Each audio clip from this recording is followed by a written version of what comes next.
안녕하세요. 회생파산TV 김영용 법무사입니다. 안녕하세요. 아나운서 전지호입니다.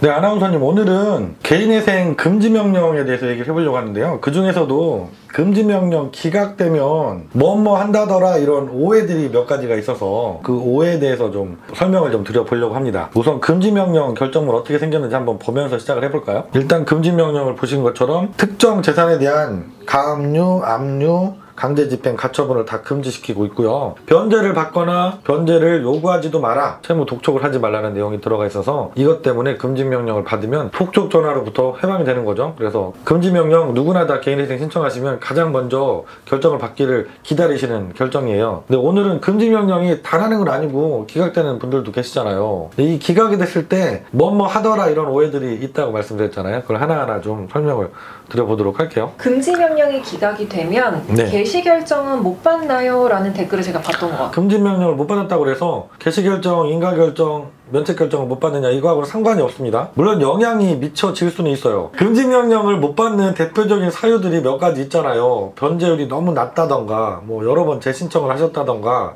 아니면 최근 대출의 비율이 너무 높다던가, 아니면 대출받은 거 돈을 사용처가 뭐 도박이라든가 뭐 사치 낭비 이런 쪽에 잘못된 곳에 쓰신 돈이 많다던가 이러면 금지명령이 안 날 수 있다고 말씀을 드렸는데, 이런 것들이 개인회생 진행할 때 역시 보전공고 절차에서 문제가 되는 부분들이잖아요. 그래서 개시결정 받기가 좀 더 까다로운 건 사실이죠.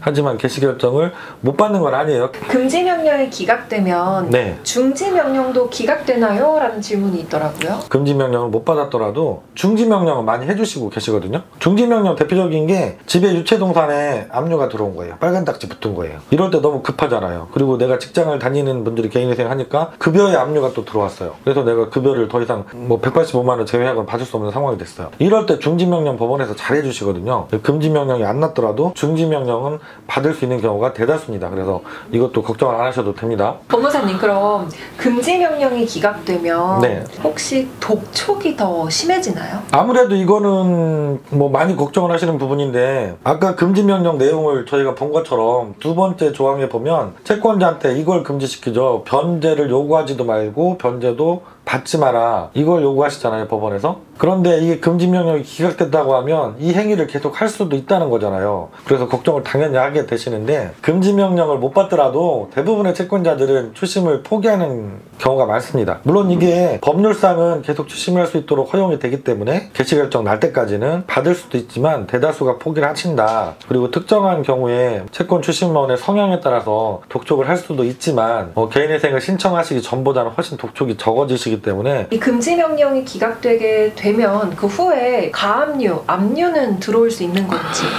금융기관들은 대부분이 하지 않습니다. 이유가 있는데요. 그 금융기관에서 내가 금지명령이 기각됐다고 해서 압류가 들어와요. 그럼 우리는 그때 중지명령을 신청할 수 있거든요. 근데 중지명령은 잘해준다고 그랬잖아요.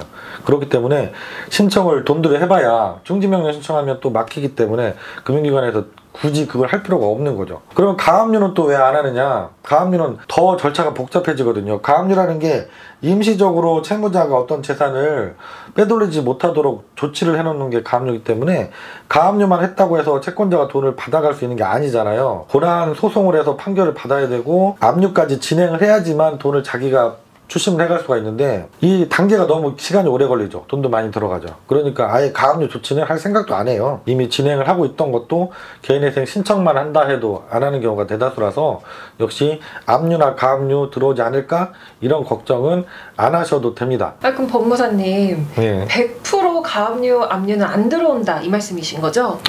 100%는 아니에요.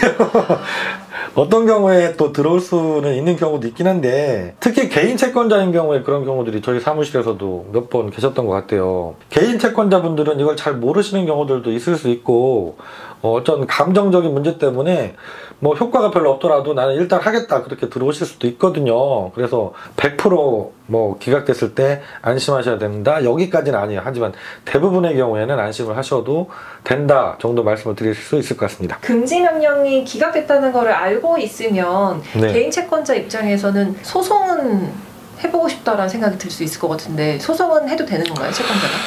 금지명령 결정문 다시 한번 보실까요? 개인회생 채권을 변제받거나 변제를 요구하는 일체의 행위, 이게 안 되는 거고, 다만 소송 행위를 제외한다라고 써져 있네요. 네, 금지명령 결정문에도 보면 소송 행위는 해도 된다라고 돼 있어요. 그러면 기각이 된 면 당연히 할 수 있는 거죠.